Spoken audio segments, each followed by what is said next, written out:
இதுவரைக்கும் இந்த மாதிரி ஸ்வீட்டான ஸ்நாக்ஸ் ரெசிபி ட்ரை பண்ணியிருப்பீங்களான்னு தெரியல. ஒன் டைம் ட்ரை பண்ணி பாருங்க. டேஸ்ட் ரொம்ப நல்லா இருக்கும். ஹெல்தியான ஒரு ஸ்நாக்ஸ் ரெசிபியும் கூட. கிட்ஸுடைய லஞ்ச் பாக்ஸுக்கு இந்த மாதிரி ஹெல்தியான ஸ்நாக்ஸ் ரெசிபியை பேக் பண்ணி சென்ட் பண்ணுங்க. அதுக்கு இந்த ரெசிபியை மறக்காம சேவ் பண்ணிட்டு பேஜையும் ஃபாலோ பண்ணிக்கோங்க. கருத்து போன 2 வாழைப்பழத்தை ஸ்டீமர் பிளேட்ல ஒரு 10 நிமிஷத்துக்கு ஸ்டீம் பண்ணி தோல் உரிச்சு எடுத்துக்கலாம். ஒரு 10 நிமிஷம் வேக வச்சாலே போதும். மேல இருக்கிற தோலை மட்டும் தனியா எடுத்துருங்க. மேல வாழைப்பழம் கருத்து போயிருந்தாலும் உள்ள நல்லா இருக்கும். இதை ஒரு பவுல்ல சேர்த்துட்டு ஃபோக் ஸ்பூன் யூஸ் பண்ணி நல்லா மேஷ் பண்ணுங்க.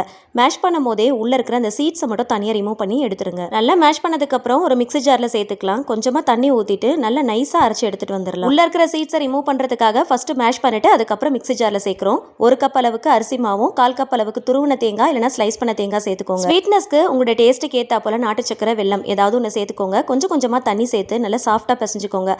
கடைசியா 1 டேபிள் ஸ்பூன் கீ ஆட் பண்ணிட்டு நல்லா மிக்ஸ் பண்ணிக்கலாம். வாழை இலையை இந்த மாதிரி குட்டி குட்டி பீசஸா கட் பண்ணி எடுத்துக்கோங்க. கொஞ்சமா கீ அப்ளை பண்ணிட்டு சின்ன சின்ன உருண்டைகளா உருட்டி ஷேப் பண்ணி எடுத்துக்கலாம். உங்களுக்கு விருப்பப்படுற ஷேப்ல நீங்க ரெடி பண்ணி எடுத்துக்கோங்க. வாழை இலையை கோன் ஷேப்ல ரெடி பண்ணிட்டு மாவு உள்ள ஃபில் பண்ணிட்டு கோன் மாதிரி ரெடி பண்ணிக்கலாம்.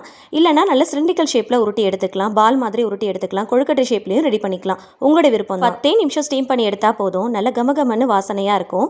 நெய் வாழைப்பழம்லாம் சேர்த்துக்கிறதுனால டேஸ்ட் ரொம்ப நல்லா இருக்கும். ஹெல்தியான இந்த ஸ்வீட் ரெசிபியை நீங்களும் ட்ரை பண்ணி பாருங்க. கொழுக்கட்டையுடைய இன்னொரு வெர்ஷன் தான் இது. கண்டிப்பா ரெசிபியை சேவ் பண்ணி ட்ரை பண்ணுங்க. தேங்க்ஸ் ஃபார் வாட்சிங்.